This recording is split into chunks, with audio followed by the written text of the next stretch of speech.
જો ધોરણ 12 કોમ્પ્યુટર વિષય ચેપ્ટર નંબર 8 રિવિઝન. હવે ચેપ્ટર નંબર 8 જે સૌથી અગત્યનું છે, જેમાં જાવાના મુખ્ય પ્રોગ્રામ એટલે કે જાવા શું છે, જાવામાં કેવી રીતે પ્રોગ્રામિંગ કરાય, એના સ્ટ્રક્ચર વિશેની બધી માહિતી છે. બરાબર? તો ચેપ્ટર નંબર 8 છે જાવામાં ક્લાસ અને ઓબ્જેક્ટ. જાવામાં ક્લાસ અને ઓબ્જેક્ટ. બરાબર?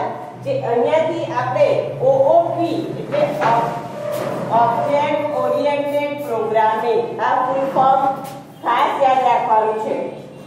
OOP એટલે ઓબ્જેક્ટ ઓરિએન્ટેડ પ્રોગ્રામિંગ ની શરૂઆત થાય છે. બરાબર? એમાં પણ ઓબ્જેક્ટ ઓરિએન્ટેડ પ્રોગ્રામિંગ કઈ છે? C++, જાવા, બરાબર, PHP, આ બધી OOP છે. એમાંથી આપણે કઈ ભણવાની આવે છે? જાવા. જાવા એ ઓબ્જેક્ટ ઓરિએન્ટેડ પ્રોગ્રામિંગ છે. એમાં વાક્ય રચના, પ્રોગ્રામની શરૂઆત ક્યાંથી થાય, ઓબ્જેક્ટ ક્યારે બનાવવાનો, ક્લાસ ક્યારે બનાવવાનો, એ બધી અહીંયા માહિતી છે. બરાબર? તો ક્લાસ એટલે શું? તો ક્લાસ એટલે એક સમાન ડેટા ટાઈપ ધરાવતો ટેમ્પલેટ અથવા સમૂહ, ખાસ ધ્યાન રાખજો. બરાબર?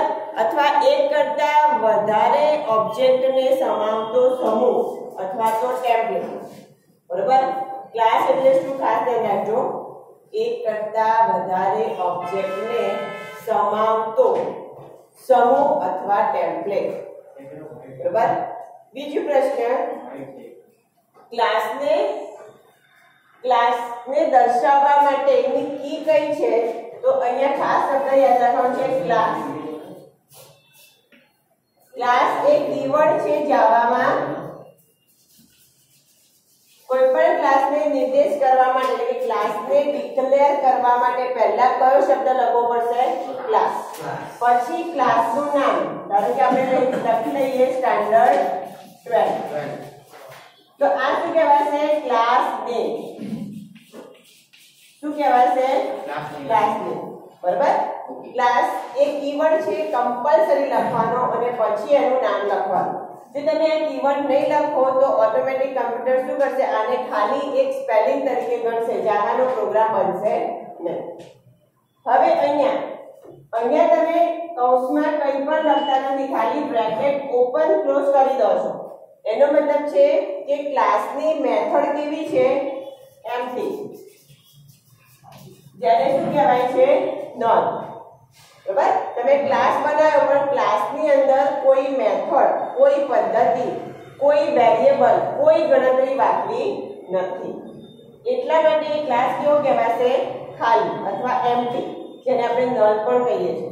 બરાબર? એક્ઝામમાં તમને કોઈ બી શબ્દ વાપર્યો હોય, એમ્પ્ટી, નલ અથવા તો ખાલી. બરાબર? આને શું કહેવાય છે? કન્સ્ટ્રક્ટર. શબ્દ ખાસ યાદ રાખજો. શું કહેવાય છે? કન્સ્ટ્રક્ટર. બરાબર? આ ચેપ્ટરનો પહેલો જ અગત્યનો પ્રશ્ન, જાવામાં ક્લાસ બનાવવા માટે વપરાતો કીવર્ડ અથવા ચાવીરૂપ શબ્દ કયો છે? તો શું આવશે? ક્લાસ કીવર્ડ લખ્યા પછી શું લખાય છે? ક્લાસનું નામ. ક્લાસનો ઓટોમેટિક, તમે જ્યારે બી ક્લાસ બનાવો, ક્લાસ ડિક્લેર કરો, ત્યારે ઓટોમેટિક એનું શું બની જાય છે? કન્સ્ટ્રક્ટર. શું બની જાય છે? કન્સ્ટ્રક્ટર. આના પરથી જ બીજો એક પ્રશ્ન કે આ જે કન્સ્ટ્રક્ટર બની ગયો, ઓટોમેટિક બની જ જાય છે, આપણે બનાવવાનું નથી, જાવા જાતે જ બનેલો છે. તો એની ઇફેક્ટ હવે દૂર કરવી છે, રિમૂવ કરવી છે, ડિલીટ કરવી છે. તો તમારે શું લખવું પડશે? ક્લાસનું નામ. બરાબર? પછી એના જે બધા ફંક્શન્સ છે એ, પણ એની આગળ કઈ સાઈન મૂકી દેવાની? Tilde sign. કઈ સાઈન? ટિલ્ડ. કીબોર્ડમાં છે ઊંધો એસ. બરાબર? આવી રીતે હા, તો એ શું કહેવાશે? Tilde sign. તો આનાથી શું થશે? કન્સ્ટ્રક્ટર શું થશે? રિમૂવ થશે. શું થશે? રિમૂવ. આ ખાસ યાદ રાખજો, નિશાની ખાસ યાદ રાખવાની છે, જેને કહેવાય ડિસ્ટ્રક્ટર. કન્સ્ટ્રક્શન ક્લાસના નામની આગળ તમે ટિલ્ડ સાઇન મૂકો એ શું કહેવાશે? ડિસ્ટ્રક્ટર. MCQ જાવામાં કન્સ્ટ્રક્ટરને ડિલીટ કરવા કયું ચિહ્ન વપરાય? કયું ચિહ્ન આવે? ટિલ્ડ ચિહ્ન. સિમ્બોલ કયો આવશે? ટિલ્ડ. જાવામાં ડિસ્ટ્રક્ટરને દર્શાવવા કયું ચિહ્ન આવે? ટિલ્ડ. જાવામાં કન્સ્ટ્રક્ટર દૂર કરો એને કઈ મેથડ કહેવાય?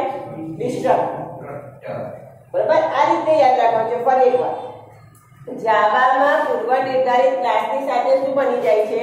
કન્સ્ટ્રક્ટર. કન્સ્ટ્રક્ટરને દૂર કરો એ પદ્ધતિને શું કહેવાય? ડિસ્ટ્રક્ટર. ડિસ્ટ્રક્ટર દર્શાવવા અથવા કન્સ્ટ્રક્ટરને દૂર કરવા કયું ચિહ્ન આવે? ખ્યાલ આવશે? બરાબર? એમાં ડિફોલ્ટ ક્લાસ કન્સ્ટ્રક્ટર અને ટિલ્ડ સાઇન આ પ્રશ્ન દર વખતે પૂછાય છે MCQ માં, ખાસ ધ્યાન રાખવાનું. આટલું ક્લિયર છે? બરાબર? હવે ક્લાસના નામ આપ્યા પછી આપણે છગડીયો કૌંસ કરવાનું છે અને છગડીયા કૌંસની અંદર આખો આપણો મુખ્ય પ્રોગ્રામ લખાય છે. બરાબર? છગડીયા કૌંસની અંદર આપણો આખો મુખ્ય પ્રોગ્રામ લખાય છે કે જેમાં ગણતરી હોય અથવા કોઈ સૂચના હોય, કોઈ પણ ફંક્શન હોય, કોઈ પણ મેથડ હોય, એ બધું જ શેમાં લખાશે? છગડીયા કૌંસની અંદર. ખ્યાલ આવશે? તો અહીંયા આપણો પ્રશ્ન જાવામાં ક્લાસ ડિક્લેર કર્યા બાદ કયો કૌંસ વપરાય છે? જાવાનો મુખ્ય કૌંસ કયો છે? છગડીયો કૌંસ. બરાબર? જાવામાં કયા કૌંસમાં સંપૂર્ણ પ્રોગ્રામ લખાય છે? છગડીયા કૌંસ. કોઈ પણ રીતે પૂછાય પણ આ જવાબ શું આવશે? છગડીયો કૌંસ, જેને આપણે ઇંગ્લિશમાં કહીએ કર્લી બ્રેકેટ્સ. ખ્યાલ આવશે? બરાબર? હવે જો આગળ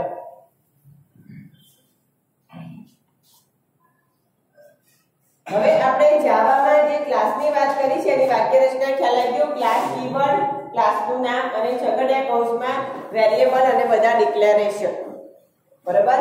એટલે ક્લાસ એ એટ્રીબ્યુટ અને બિહેવિયરનો બનેલો છે. Very most IMP. ક્લાસ એ એટ્રીબ્યુટ અને બિહેવિયરનો બનેલો છે. બરાબર? હવે બિહેવિયર એટલે શું અને એટ્રીબ્યુટ એટલે શું એ તમને સમજાઈ દઉં.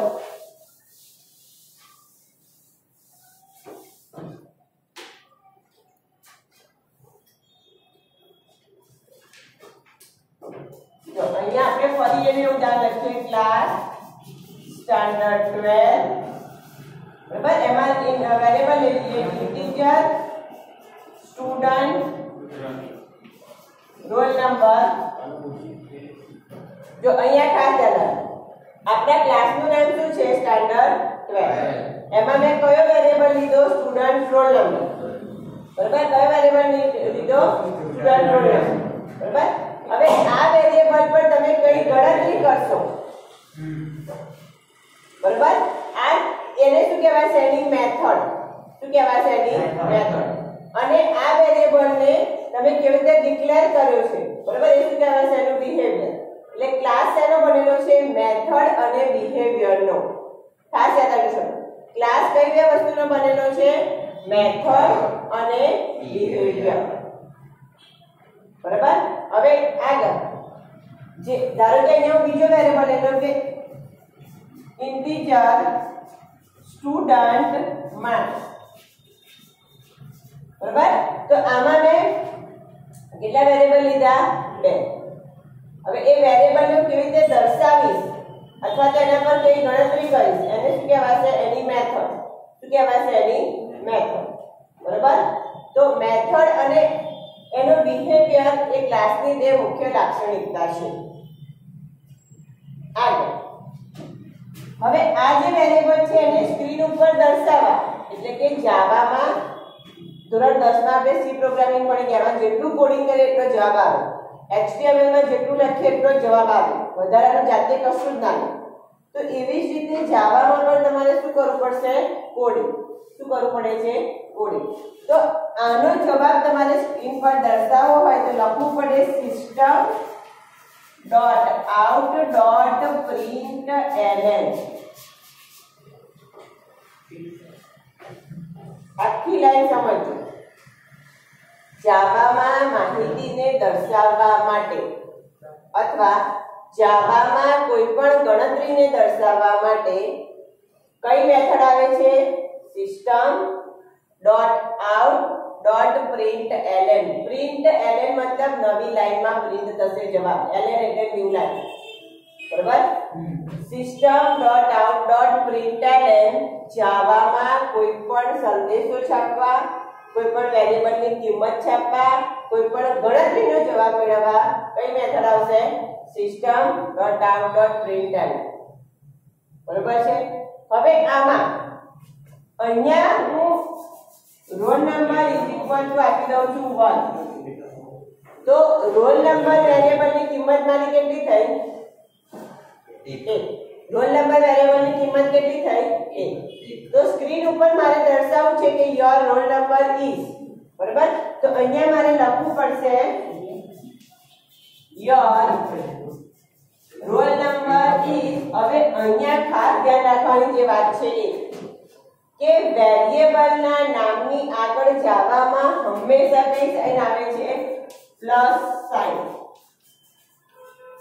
આ વાક્ય ખાસ સમજો. આમાંથી બે એમસીક્યુ આવશે તમારે. પહેલો એમસીક્યુ ફરી એકવાર. કઈ મેથડથી માહિતી પ્રિન્ટ થાય છે? System dot out dot print. બરાબર? આગળ માહિતી છાપવા માટે કયો કૌંસ વપરાય? માહિતી છાપવા માટે કૌંસ કયો આવશે? નાનો કૌંસ, જેને આપણે રાઉન્ડ બ્રેકેટ પણ કહીએ છીએ. બરાબર? આગળ માહિતી શેમાં લખાય છે? બેવડા અવતરણ ચિહ્નમાં. શેમાં લખાય છે? બેવડા. વેરિયેબલના નામની આગળ હંમેશા જાવામાં કઈ સાઇન આવશે? પ્લસ. જો તમે આ નિશાની નહીં કરો ને તો શું થશે ખબર છે? તમે જે પણ કિંમતો લખી હશે દર્શાવશે નહીં. ખાલી સ્ક્રીન ઉપર તમને આટલું જ બતાવશે યોર રોલ નંબર ઇઝ. બસ આટલું. પણ તમે જે કિંમત આપી છે 1, 10, 50 કોઈ પણ એ દર્શાવશે નહીં. ખ્યાલ આવશે? હંમેશા જાવામાં વેરિયેબલના નામની આગળ કઈ નિશાની આવશે? પ્લસ.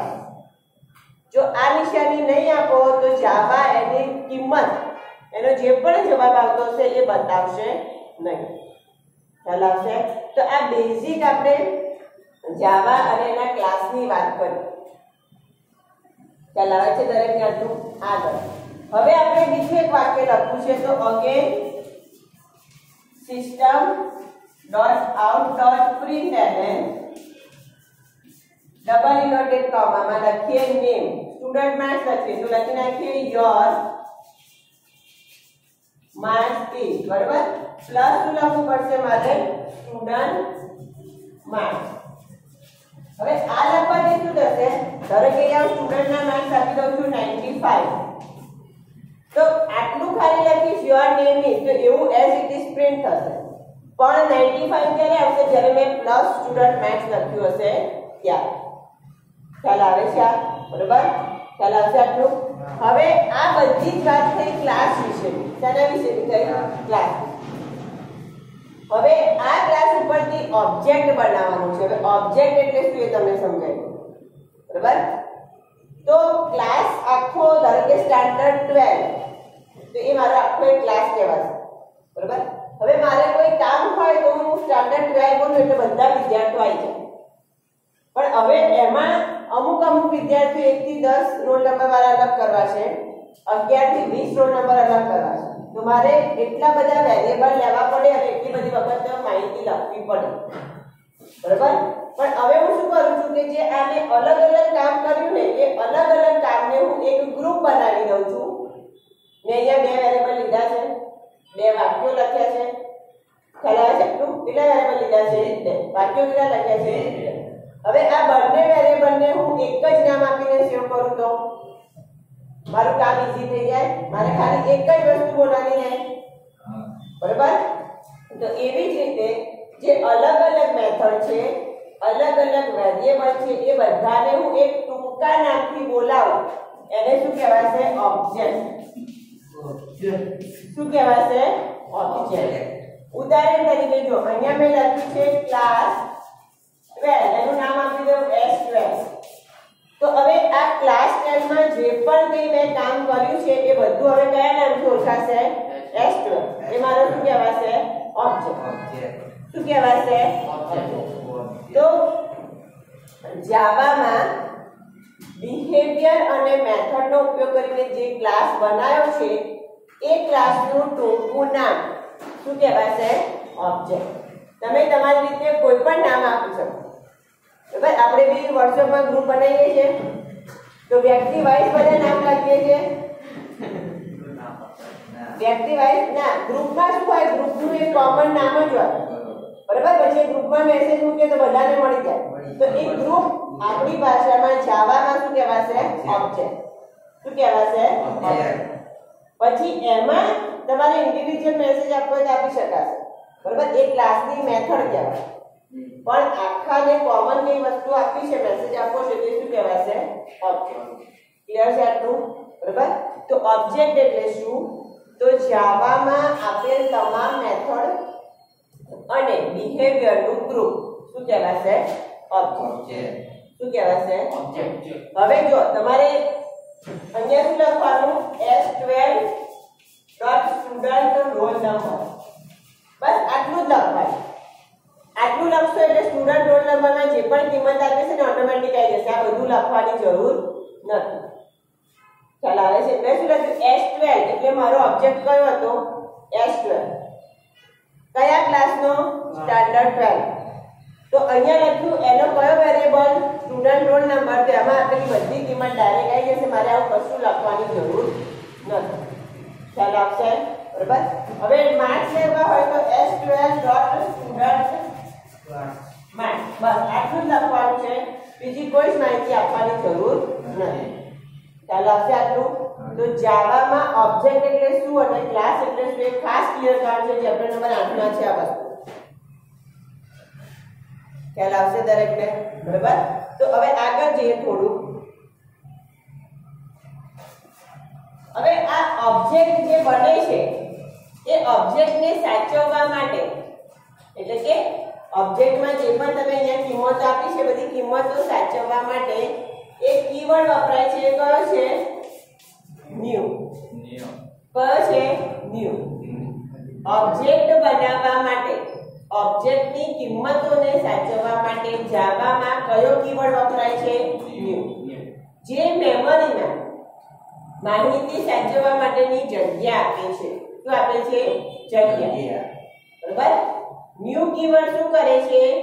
ઓબ્જેક્ટને સાચવવા માટેની અથવા મેમરીમાં કિંમતો સાચવવાની જગ્યા આપે છે. ખ્યાલ આવશે આટલું? ખાસ ધ્યાન રાખજો. એટલા માટે આ શું કહેવાય છે? રેફરન્સ. શું કહેવાય છે? રેફરન્સ. ન્યુ ને શું કહેવાય છે? રેફરન્સ. શું રેફરન્સ આપે છે? કે જગ્યા આપવા. બરાબર, મેમરીમાં જગ્યા આપવા. બરાબર.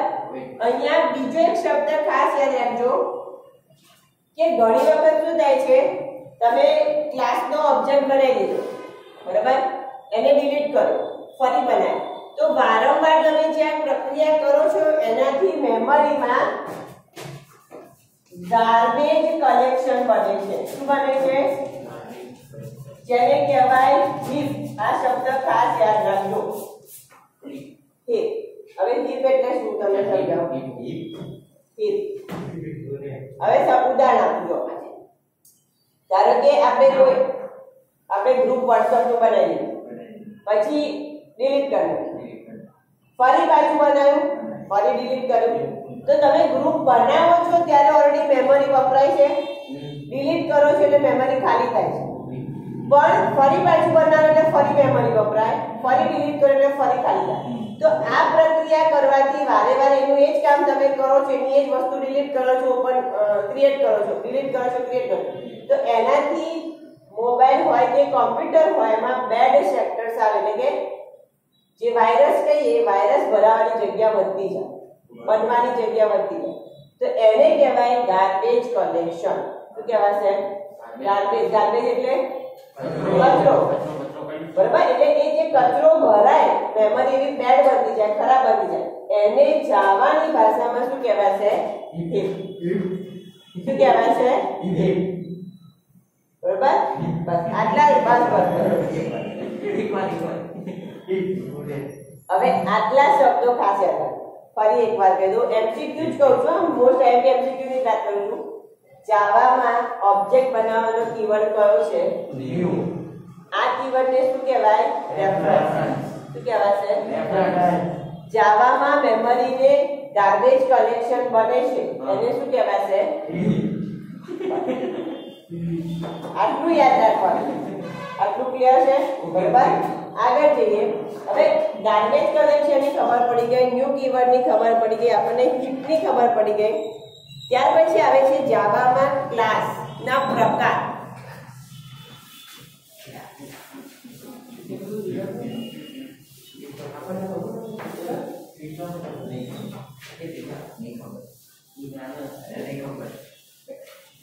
તો તમને એનું એક ઉદાહરણ આપું જે તમે વાપરો જ છો.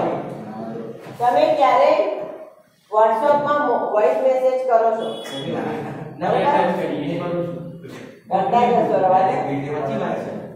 તમે ખાલી જસ્ટ વોઇસ મેસેજ ડાલો છો, બરાબર?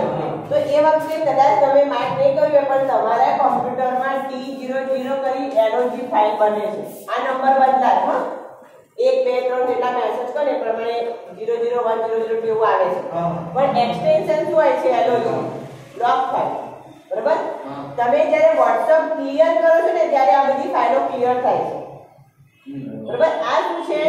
તમે જે વોઇસ મેસેજ મોકલો છો એની પાછળ જે મેમરી ફાળવી છે, બરાબર, મોબાઈલે, એની એક આ ફાઇલ છે, બેકએન્ડ ફાઇલ કહેવાય છે ને, બરાબર? આ તમે ક્લિયર કરો એટલે ક્લિયર કરો સિક્યોરિટીમાં જઈને એટલે તમારો ડેટા ફ્રી થાય, એટલી તમને સ્પેસ વધારે મળે. જો આ તમે ક્લિયર ના કરો, ભર્યા જ કરો તો તમારા મોબાઈલ હેંગ થવાની શક્યતા ધીમે ધીમે વધતી જાય, બરાબર? એટલે જ્યારે તમે સિક્યોરિટીમાં જઈને ક્લિયર કરો છો ને તો કોમ્પ્યુટર શું, મોબાઈલ શું કરે છે? જે બધી બેક ફાઇલ બનતી જાય છે ને, બેક સેક્ટર વાળી, એ બધી ડિલીટ કરે છે. ખ્યાલ આવે છે? બરાબર? આ બધું આપણને ખબર જ નથી હોતી. આપણે તો બધું ઇન્સ્ટોલ કરીએ પછી કે ભરાઈ ગયું એટલે મોબાઈલ બદલી કાઢીએ, બરાબર? સિક્યોરિટીમાં આ બધું તમને મેસેજમાં આવે જ છે. ઇવન તમે સ્ક્રીનશોટ પાડો છો, બરાબર, તો સ્ક્રીનશોટ બી બેક સેક્ટર કહેવાય. તમે સિક્યોરિટીમાં જશો તો તરત તમને મેસેજ આવશે કે એક્સટેન્ડેબલ સ્ક્રીનશોટ અથવા તો ફાઇલ્સ, બરાબર? એનો મતલબ શું થશે કે એ એના જે રેઝોલ્યુશન છે એ ઓકે નથી હોતા, એટલે એનાથી શું બને છે? વાયરસ બને. એટલે બને એટલા સ્ક્રીનશોટ નહીં લેવાના, લો તો એનું કામ પતી જાય તો ડિલીટ મારી દેવાનું. બરાબર? તમે ખાસ ધ્યાન રાખજો, સિક્યોરિટીમાં બધા મેસેજ તમને મળતા હોય છે પણ આપણે કોઈ ધ્યાન નથી આપતા, બરાબર? તો એવી જ વસ્તુ જાવા પ્રોગ્રામિંગમાં પણ છે, જેને ગાર્બેજ કલેક્ટર કહેવાય, કલેક્શન કહેવાય, અને એ શબ્દ માટે છે હીપ. શું કહેવાય છે? હીપ. ખ્યાલ આવશે? બરાબર? આગળ હવે જો આપણે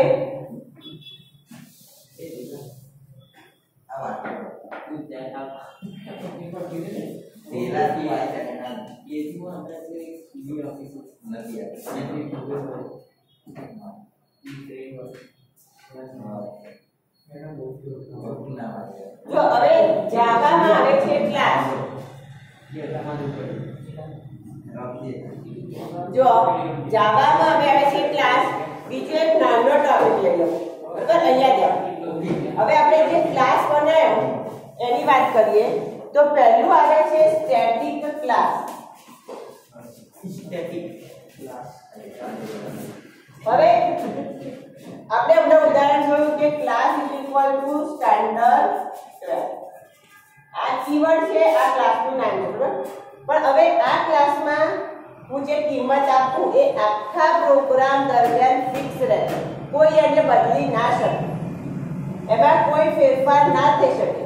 તો એવા ક્લાસને જો ક્લાસ કહેવાશે સ્ટેટિક. શું કહેવાશે? સ્ટેટિક. શું કહેવાશે? Static class. બરાબર? આખા પ્રોગ્રામ દરમિયાન એની કિંમતોમાં, એના પ્રકારમાં, એની મેથડમાં કોઈ જ ચેન્જીસ ના કરી શકો તો એવા ક્લાસનો શું કહેવાશે? સ્ટેટિક. હવે મારા ક્લાસને સ્ટેટિક કેવી રીતે બનાવીશું? તો ક્લાસના નામની આગળ કયો શબ્દ ઉમેરી દેવાનો? સ્ટેટિક. કયો કીવર્ડ? સ્ટેટિક. આ પણ કીવર્ડ છે અને આ છે ક્લાસ નેમ. ઓકે, બરાબર? મેં ક્લાસ સ્ટાન્ડર્ડ 12 બનાવ્યો, હવે એમાં શું મેં દીધું? સ્ટેટિક. એટલે આમાં ને એકવાર બનાવી દીધો પ્રોગ્રામ પછી કોઈ ચેન્જીસ થઈ શકશે નહીં. ચાલ આગળ. હવે એમાં ગમે ત્યારે ગમે તે સુધારા કરી શકાય એવો ક્લાસ તો જેને કહેવાય કયો ક્લાસ? લોકલ. કયો ક્લાસ? લોકલ. લોકલ ક્લાસ તમે બનાવો છો તો જાવામાં એ ક્લાસને તમે સુધારા એ ક્લાસમાં કિંમતો બદલી શકો છો અને એ ક્લાસમાં ફેરફાર કરી શકો છો. ચાલ આવશે આટલે સુધી બરાબર. તો આપણે જાવામાં ક્લાસ વિશેની ચર્ચા કરી છે ત્યાં સુધીનું આપણે વાંચવાનું છે, તૈયાર કરવાનું છે. હજુ વધુ માહિતી આના પછીના વિડીયોમાં. Okay thank you.